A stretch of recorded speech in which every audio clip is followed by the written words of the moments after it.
ہر ایک نے یہاں سے جانا ہے اور ہمیں اس کا اچھی طرح ادراک ہے، اچھی طرح ہمیں معلوم ہے۔ اور صبح و شام ہمارے سامنے کتنے جنازے اٹھتے ہیں، کتنوں کو ہم کندھا دیتے ہیں، کتنوں کو اپنے ہاتھوں سے لحد میں اتارتے ہیں، کتنوں کی قبریں بناتے ہیں، پٹی ڈالتے ہیں، ان کے لیے دعا کرتے ہیں، ان کے لیے ہم جمع ہو کر اصالہ ثواب کرتے ہیں۔ لیکن پھر جب تھوڑا سا وقت گزرتا ہے تو پھر وہ کیفیت ختم ہو جاتی ہے، وہ رکت ختم ہو جاتی ہے، وہ حزن ختم ہو جاتا ہے، وہ ملال ختم ہو جاتا ہے۔ تھوڑی ٹائم کے بعد ہم پھر بھول جاتے ہیں کہ ہم نے بھی یہاں ہمیشہ نہیں رہنا، ایک دن ایسا بھی آنے والا ہے کہ میں بھی خود اپنے قدموں پر چل کر کہیں نہیں جا سکوں گا۔ اگر قسمت میں ہوا تو پھر کسی کے کندھوں پر پھر مجھے بھی یہاں سے لے جایا جائے گا، قبر کے اندر اتار دیا جائے گا۔ یہ جو دنیا کا گھر ہے یہ انتہائی عارضی ہے، جیسے قرآن مجید نے مکڑی کے جالے کی مثال دی۔ اس کے بعد اگلا مرحلہ برزخ کا ہے، یہ قبر کی برزخ اور یہ ویٹنگ روم ہے، یہ انتظار گاہ ہے۔ اس میں ہم نے ایک طویل وقت گزارنا ہے۔ طویل کا لفظ بھی میں اس لیے استعمال کر رہا ہوں کہ دنیا کے پوائنٹ آف ویو سے کہ دنیا کے اندر ہم اپنی 60 70 80 سالہ 100 سالہ زندگی کو ایک لمبا وقت کہہ رہے ہوتے ہیں، اس نسبت سے میں یہ کہہ رہا ہوں کہ دنیا کی عمر، دنیا کی زندگانی اور دنیا کے معاملات یہ تو معنی ہی نہیں رکھتے، میٹر ہی نہیں کرتے اگر اس کے سامنے برزخ کو دیکھا جائے، قبر کی زندگی کو دیکھا جائے کہ ہم نے یہاں سے چلے جانا ہے، جب اللہ نے لکھا ہوگا ہمارا وقت، اور پھر قیامت تک ہم نے وہاں پر انتظار کرنا، اور پھر برزخ، اس سے آگے جب معاشر میں ہم کھڑے ہوں گے، جب قیامت برپا ہوگی، اللہ سبحانہ و تعالیٰ ہم سب کو معاشر میں جمع فرما دیں گے، جب وہاں ہم کھڑے ہوں گے، اس پھر آگے والی لائف جس کے بعد ابد الآباد ہے، اینڈ لیس لائف ہے، نہ ختم ہونے والی زندگی ہے، جس میں دائم دائم رہنا ہے، ہمیشہ ہمیشہ رہنا ہے، موت بھی یہاں نہیں آئے گی، پھر اس کے مقابلے پر برزخ کی زندگی بھی بڑی چھوٹی سی۔ یہاں سوال یہ پیدا ہوتا ہے کہ کیا ہم اس کی تیاری کر رہے ہیں؟ اپنے اس گھر کے اندر رہنے کے لیے، دنیا کی اس حیات کو گزارنے کے لیے ہم کتنی تک و دو کرتے ہیں؟ 24 گھنٹے ہم الجھے ہوئے ہیں، ہمیں ایک دوسرے کی خبر گیری کرنے کا موقع نہیں ملتا، خیر خواہی کرنے کا موقع نہیں ملتا، کوئی اگر دقت میں ہو تو اس کی دقت دور کرنے کا موقع نہیں ملتا، تکلیف میں ہو تو تکلیف دور کرنے کا موقع نہیں ملتا، اور موقع مل بھی جائیں تو شاید ہم اسے قبول نہیں کرتے، اس کو اس طرح سے سر انجام نہیں دیتے۔ اسی طرح سے لوگ بیمار ہو رہے ہیں، ہم کتنا ان کی کیئر کر رہے ہیں، ان کی بیمار سے کتنی کر رہے ہیں، اور آج میرے وطن کا جو نظام ہے، جو حالت ہے، جس کے اندر کتنی غربت ہے، اور اس میں ہم کتنا وقت دوسروں کے لیے سپینڈ کر رہے ہیں، دوسروں کا خیال کر رہے ہیں یا دوسروں کے بارے میں سوچ رہے ہیں۔ ہمارا عالم یہ ہے کہ ہم اپنی ذات کے ارد گرد ہی سارے دائرے بناتے چلے جا رہے ہیں، اور ان دائروں میں سے ہم نکلنا بھی پسند نہیں کرتے، اپنی ذات کے بارے میں سوچتے ہیں، اور اپنی ذات سے ہٹ کر ہمیں کچھ دکھائی نہیں دیتا، ہم ناک کی نوک تک دیکھ رہے ہیں اور دائرے کے اندر رہ رہے ہیں، ہمیں دوسروں کی کوئی پرواہ نہیں، ایک زمین یہ ہے، اور ہم اس دائرے کے اندر اتنا اتر گئے ہیں، اپنی ذات کی پرورش میں اتنا اتر گئے ہیں، ہمیں اپنے علاوہ کچھ دکھائی نہیں دیتا، حتیٰ کہ اس زندگی کے بعد ہماری اپنی زندگی کیا ہونی ہے، برزخ میں ہم نے کیسے جانا ہے، قبر میں ہمارے سے کیا معاملات ہونے ہیں، کیا سوالات ہونے ہیں، وہاں کی کیسے تیاری کرنی ہے، ہمیں اس کی خبر ہی نہیں ہے۔ خبر ہے تو دھیان نہیں، اگر دھیان جاتا ہے تو دل نہیں کرتا، دل کر بھی جائے تو جسم اتنا سست پڑ جاتا ہے، بیڈ سے اٹھا کر مصلے پر لا نہیں سکتا، اللہ کی بارگاہ میں سجدے میں گرا نہیں سکتا۔ تو پھر ہمیں سوچنا چاہیے کہ ہم کیا چیز کریں۔ اس کے لیے سب سے پہلے اویئرنیس ہے۔ یہ کام اصلاً ایسے ہوتا ہے کہ ہمیں بچپن سے کرنا چاہیے، کیونکہ اب جب ہم اس عمر میں ہیں، یہاں ہماری عادات پختہ ہو گئی ہیں، یہ پھر اللہ کا کرم ہوتا ہے، اس کی رحمت ہوتی ہے. کچھ نصیحت ایسی ہوتی ہے کہ کوئی بندہ نصیحت کرتا ہے تو وہ دل میں اترا چاہتی ہے اور اس کے نتیجے میں تھوڑے سے احوال بدل جاتے ہیں. لیکن اصلاً اگر ہم بچوں کی گھٹی کے اندر یہ چیزیں ڈال دیں، بچوں کی تربیت میں یہ چیزیں ڈال دیں، ہم ان کے شیڈول کے اندر یہ ساری چیزیں ڈال دیں، ان کا اٹھنا بیٹھنا، چلنا پھرنا، سونا جاگنا، ان کی سوچ، ان کا فہم، ان کا شعور، وہ ہم اس قالب میں ڈھالیں جو اللہ اور اللہ کے محبوب علیہ السلام نے عطا کیا ہے، پھر احوال بدلیں. اس لیے میرے آقا علیہ السلام نے فرمایا ادبوا اولادکم علی ثلاث خصال، حب نبی کو وہ حب اہل بیت ہی وغیرہ. اپنے بچوں کو 3 چیزیں سکھاؤ، 3 چیزیں ان کی گھٹی کے اندر اتارو. گھٹی کے اندر جیسے گھٹی دی جاتی ہے نا، بچہ پیدا ہوتا ہے شروع میں، تو اس کے اندر اتار دیں، انٹرکیٹ کر دیں، ان کے رد و فعل میں سرایت کر دیں. کیا 3 چیزیں ہیں؟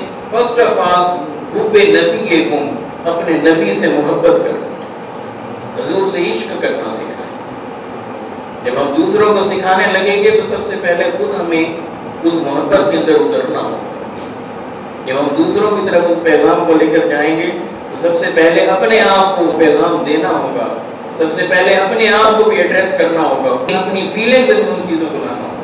بھی فرمایا وحب اہل بیت ہی، میری اہل بیت کی محبت ہی، حضور کے گھرانے کے ساتھ محبت کرنا سکھائیں. اہل بیت اطہار کی محبت اس کے اندر، اور کیونکہ یہی وہ دونوں محبتیں ہیں جو آپ دیکھیں کہ دین برکت اور محور ہے. اور حضور علیہ السلام کی محبت کے بغیر تو ایمان ہی نہیں ہے، اور اگر ایمان نہیں ہے تو اعمال ہے ہی نہیں، سرے سے کچھ نہیں.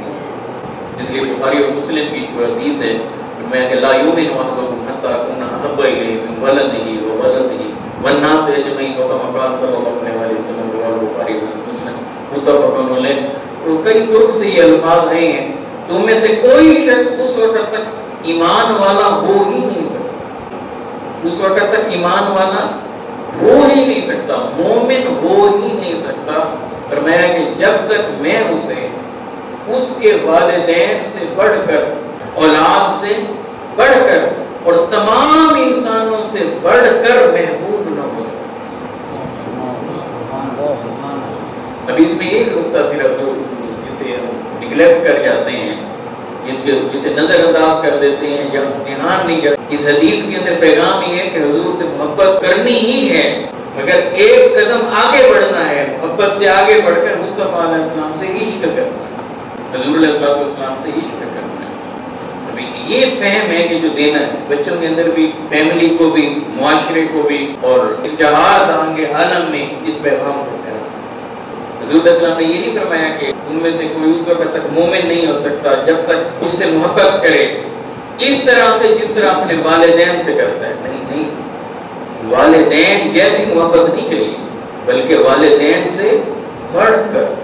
میں پھر اسے دہراتا ہوں، والدین جیسی محبت نہیں چاہیے، والدین سے بھی بڑھ کر. پھر اولاد جیسی محبت نہیں چاہیے. اب دیکھیں ہم اولاد کی ہر بات کو پورا کرنے کی کوشش کرتے ہیں، ایک نعمت ان تک پہنچانے کی کوشش کرتے ہیں. والدین خود بھوکے رہ لیتے ہیں مگر بچوں کے لیے کتنا پیار کرتے ہیں. بچپن سے آپ دیکھ لیں، اپنا اور آرام قربان کر دیں گے، ہر چیز قربان کر دیں گے، مگر اولاد پر آنچ نہیں آنے دیں. جتنی کوئی اپنے بیٹی سے محبت کرتا ہے، اپنے بیٹے سے کوئی محبت کرتا ہے، اولاد سے محبت کرتا ہے، ویسی محبت نہیں چاہیے، ویسی محبت نہیں چاہیے. اس سے بڑھ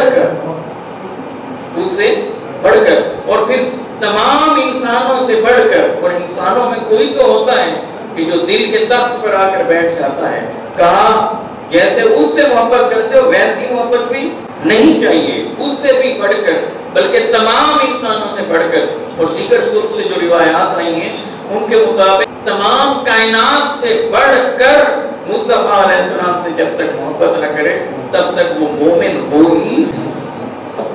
اور یہ یاد رکھ لیں، چاہت اگر دائرے میں رہے، چاہت اگر حد میں رہے تو یہ محبت ہوتی ہے، اور چاہت حد سے بڑھ جائے تو عشق بڑھ جائے.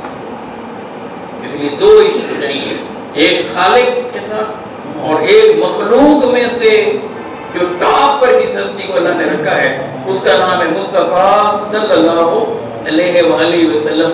اس ٹاپ پر جو وہ ہستی ہے مصطفیٰ علیہ السلام، اس سے بھی عشق ہے. اس لیے قرآن مجید نے یہ ڈیمانڈ نہیں کہ اللہ سے محبت. قرآن مومنوں کی نشانی بتاتا ہے والذین آمنوا اشد حبا للہ. مومن وہ ہوتا ہے جو اللہ سے حد سے بڑھ کر محبت کرتا ہے، حد میں رہ کر محبت نہیں کرتا. والذین آمنوا اشد حبا للہ. اگر بعض اللہ سے محبت کرنا ہوتی تو اللہ یہ فرماتا ہے والذین آمنوا حبا للہ. ایمان والوں کی نشانی یہ ہے، مومن وہ ہوتا ہے جو اللہ سے محبت کرتا ہے. یہ نہیں کہا فرمایا والذین آمنوا اشد حبا للہ. مومن وہ ہوتا ہے جو اللہ سے شدت سے محبت کرتا ہے. چاہت اگر دائرے میں رہیں تو محبت ہے، اور اگر دائرے سے اور حد سے بڑھ جائے، شدت آ جائے تو عشق چاہیے. اس لیے قرآن نے کہا کہ مولا سے ایسا عشق کرو، ابھی تو مولا کو تم نے دیکھا نہیں، بین دیکھے اس کا نام آ جائے، اس کا تذکرہ آ جائے تو ہر شے سے کٹ کر مولا کے ہو جاؤ. وَاذْكُرِ اسْمَ رَبِّكَ وَتَبَتَّلْ إِلَيْهِ تَبْتِيلًا. اپنے رب کا نام بھی لو نا، اس کا اسم بھی اٹھاؤ. اللہ بھی کہو تو ایسے من سے کہو کہ ہر ایک غیر کا خیال دل سے نکل جائے اور بندہ سارے کا سارا قلب سمیت مولا سے جڑ بھی جائے. اس دل متوجہ بھی. اور ادھر دوسرا جو بیان کیا وہ کیا بیان کیا، وہ کہا کہ مخلوق میں سے بھی ایک ہستی ایسی ہے جو سب سے ٹاپ پر اللہ نے رکھی ہے، اس کا نام محمد مصطفیٰ علیہ السلام. اور جب مصطفیٰ علیہ السلام کی باری آئی تو زبان مصطفیٰ سے یہ کہلایا میرے محبوبی نے بتا دی ایمان کہ دعوے جتنے چاہے تم کرتے ہو، کرتے کرتے کرتے رہو. سجدوں میں میری بارگاہ میں گرتے گرتے گرتے رہو، رکوعوں میں جاتے جاتے جاتے رہو، قیاموں میں کھڑے ہوتے ہوتے رہو، نمازوں کو ادا کرتے رہو، حج کرتے رہو، زکاتیں دیتے رہو، ساری حسنات کرتے رہو. مگر اے محبوب اگر ہر خیر سے بڑھ کر مصطفیٰ علیہ السلام سے انہوں نے محبت نہ کی تو یہ مومن نہیں. لا یؤمن متفق علیہ حدیث ہے. حضور علیہ السلام سے محبت دائرے میں نہیں چاہیے، والدین جیسی نہیں چاہیے، والدین سے بڑھ کر. اولاد جیسی نہیں چاہیے، اولاد سے بڑھ کر. انسانوں جیسی، مخلوق جیسی نہیں چاہیے، بلکہ ساری مخلوق سے بڑھ کر. اب جب محبت بڑھ جاتی ہے تو پھر یہ عشق بڑھ جاتا ہے. پہلا نقطہ جو سمجھایا کہ اپنے بچوں کے اندر، ان کی گھٹی کے اندر ڈالیں، ان کی تربیت کے اندر ڈالیں. کیا ڈالیں؟ حب نبی کے خون، اپنے نبی کا عشق، اپنے نبی سے محبت، اپنے نبی کا پیار. اور حب اہل بیت دیکھیں، اور پھر نبی کی آج اہل بیت کے ساتھ. اچھا یہی سارا خلاصہ آپ دیکھیں اللہ سبحانہ و تعالیٰ نے ہمیں ایک اور انداز سے بھی دیا ہے، اور وہ کیا ہے؟ نماز کے ذریعے. آپ دیکھیں نماز، دیکھیں کس کی عبادت ہے؟ اللہ کی. اور عبادات میں سے ٹاپ پر کون سی بندگی ہے؟ نماز. کبھی آپ نماز پر غور کریں کیا ہے؟ نماز اللہ سے ملاقات کرنا. اگر ماں اللہ سے گفتگو کرنی ہو تو قرآن مجید کا مطالعہ کریں، اسے پڑھیں، سمجھ تو اللہ بات چیت کر رہا. اور اگر اللہ سے ملنے کا دھیان ہو، گفتگو کرنے کا ماں وہ بولے تو قرآن ہمارے سامنے.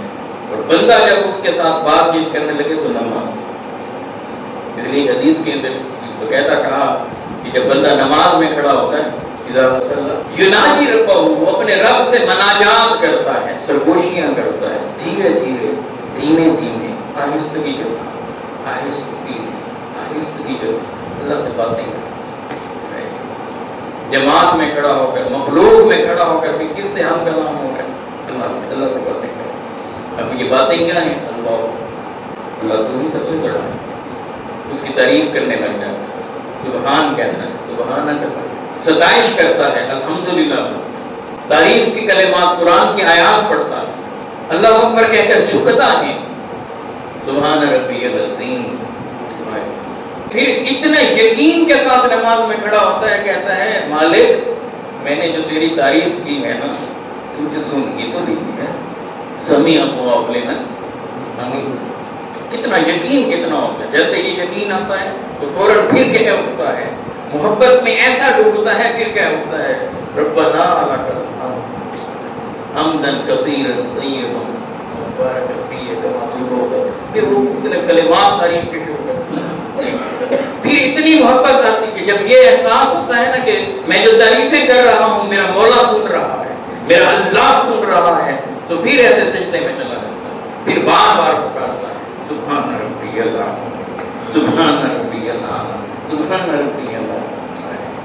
کبھی اس پر غور تو کیجیے، سبحان کہہ کر ذرا قلب میں فیل تو کیجیے، پھر ربی ربی ربی، ایسے ساری مخلوق کے سامنے ہو کر بھی ہر بندہ تنہا انفرادی طور پر انڈیویجولی اس سے رابطہ قائم کر کے کہہ رہا ہوتا ہے ربی میرا رب۔ میں بھی کہتا ہوں میرا رب، قاری صاحب بھی فرماتے ہیں میرا رب، یہ بھی داؤد صاحب فرماتے ہیں میرا رب، آپ فرماتے ہیں، ہر بندہ کہہ رہا ہوں میرا رب میرا رب۔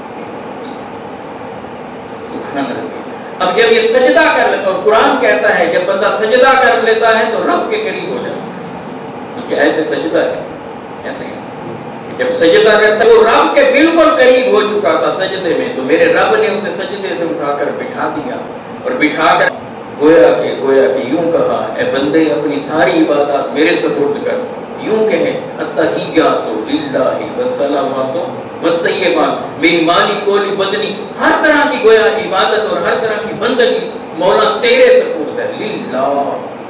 پھر اس کا نتیجہ کیا نکلا کہ اللہ کے سپرد کرنے کے بعد التحیات للہ والصلوات والطیبات جب کہہ چکا، ساری بندگی اللہ کے سپرد کر دی، تو گویا اب اللہ سبحانہ و تعالیٰ اس بندے سے پوچھتا ہے اے میرے بندے، میری عبادت کرنے والے، مالی کوڑی بدنی عبادت میرے سپرد کر دینے والے، بتا میں تیری بندگی کو قبول کروں یا نہ کروں؟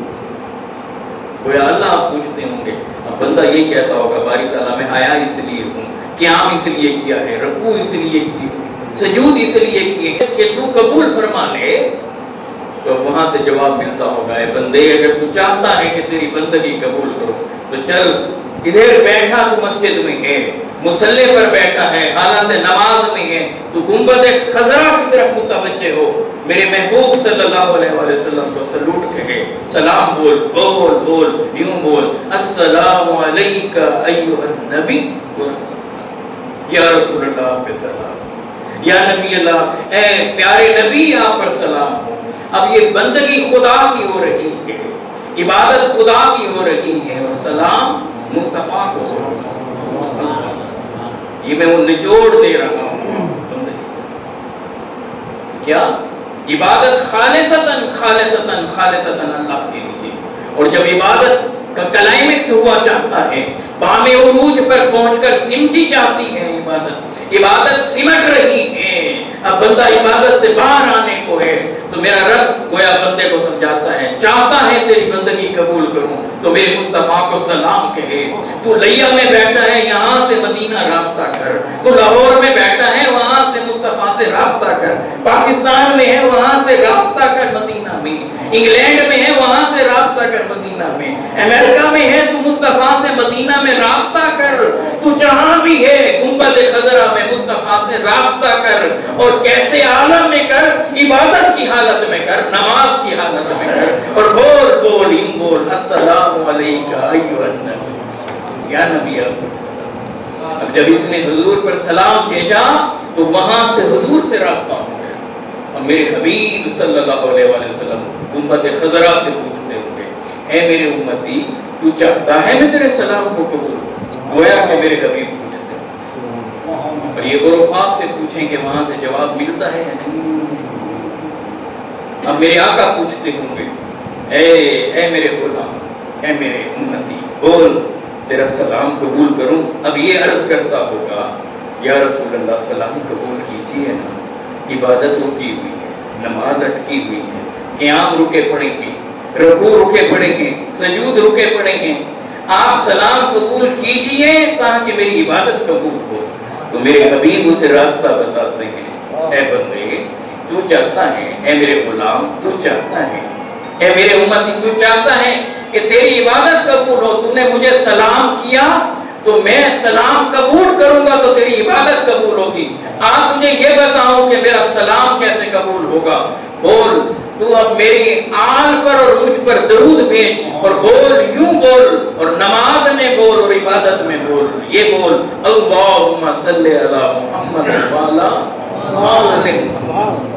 وعلی عبادت خدا کی ہے, سلام مصطفیٰ پر عبادت خدا کی ہے, درود مصطفیٰ پر عبادت خدا کی ہے اور درود آل مصطفیٰ. تو اب اندازہ کریں خدا کی عبادت خدا کی ہو رہی ہے, ذکر خدا کا چل رہا ہے, اس میں اللہ اپنے ذکر کے ساتھ ذکر مصطفیٰ کراتا ہے. ذکر خدا کا چل رہا ہے, اس میں اللہ اپنے ذکر کے ساتھ مصطفیٰ کا ذکر کرا کر آل مصطفیٰ کا ذکر کراتا ہے. تو عبادت خدا کی ہو رہی ہے, درودوں کے گجرے سلاموں کی ڈالیاں آل مصطفیٰ پر اور مصطفیٰ پر اور سلام بارگاہ مصطفیٰ صلی اللہ علیہ وسلم. اس لیے فرمایا کہ ادبوا اولادکم علی ثلاثہ خصال, حب نبی کے کون و حب اہل بیت.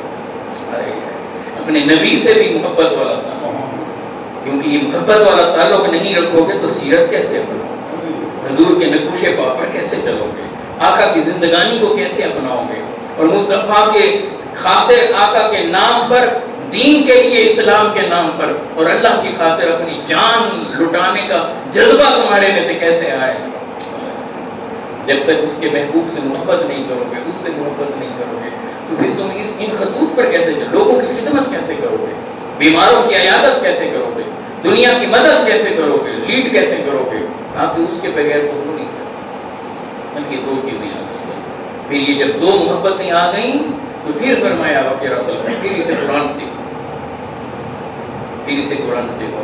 یہ جو تربیت یہ ہوگی جس کے اندر آپ نے اللہ اور اللہ کے محبوب کی محبت ڈالی ہوگی بچے کے اندر, اور اہل بیت اطہار کی محبت ڈالی ہوگی, اور پھر قرآن مجید کو سکھایا, قرآن مجید کو سکھایا ہوگا, تو اس کا نتیجہ کیا ہوگا. طبرانی کی حدیث ہے, حضور علیہ السلام فرماتے ہیں کہ بعض لوگ ایسے ہوں گے جب قبر میں داخل ہوں گے تو گناہوں کے انبار ہوں گے,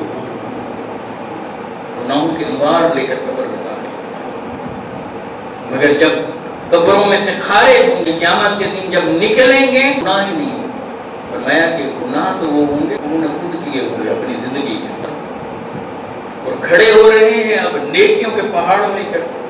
یہ کیسے ہو گیا؟ فرمایا کہ جب یہ مر گیا تھا یہ بتا, تو پیچھے اس نے جو اولاد چھوڑی تھی اس کی تربیت اس نے ایسی کی کہ وہ نیکیاں کرتی ہے. تو قرآن ان کو آتا تھا, قرآن کو سمجھ کر پڑھتے تھے, قرآن پر عمل کرتے تھے, لوگوں کی خیر. اب وہ جو نیک اولاد تھی تو وہ نیک اولاد جو نیکیاں کرتی تھی ان کے نامہ اعمال میں بھی وہ جمع ہوتی رہی, اس کے نامہ اعمال میں بھی. پھر اس کی اولاد کی اولاد شاگرد تیار کیے شاندار, تو شاگرد پھر شاگردوں کے شاگرد, پھر ان کے, اب وہ نیکیوں کی چین تھی جو اس کے ساتھ شروع ہو گئی. اب وہ جو نیکیاں کرتے تھے انہیں بھی اس کا اجر ملتا تھا اور اتنا اجر ان کے اساتذہ کو ملتا تھا. وہ جو نیکیاں کرتے تھے ان کو بھی اجر ملتا تھا, اتنا اجر ان کے والدین تک بھی پہنچتا تھا. آئے تو تھے گناہوں سے لتھڑ کر, اب نکل رہے ہیں نیکیوں سے بند کر جمع کر کے پہاڑوں کو لے کر. اب نیکیاں غالب آ جائیں گی, گناہ ان کے نیچے چلے جائیں گے. تو فرمایا یہ اس لیے صدقہ جاری ہے. ایک پیغام جو دینا چاہتا ہوں وہ یہ کہ آپ اپنے بچوں میں سے ایک بچے کو حضور علیہ السلام کے قدموں میں, کم از کم ایک بچے. ویسے تو ساری اولاد کے ساتھ اگر ہمیں محبت ہے تو سب کی تربیت ایسی کریں, لیکن ایک بچہ کم از کم ایسے ہو جو قرآن مجید کا حافظ, انہیں حفظ کرائیں, قرات سکھائیں, قرآن مجید کے ٹرانسلیشن سکھائیں, فہم اسلامی فہم دیں. ایک بچے کو کم از کم گھر میں سے حافظ ضرور کریں, لیکن قرآن مجید کے ٹرانسلیشن کے ساتھ قرآن مجید کو ترجمے کے ساتھ پڑھنے ہو, اور اتنا اس کے پاس فہم ہو سیرت میں سے آقا علیہ السلام کے حوالے سے, اتنا فہم ہو کہ میرے آقا کی زندگی کیسی تھی, آقا کا لائف سٹائل کیسے تھا, اور حلال اور حرام کا اسے پتہ چلتا.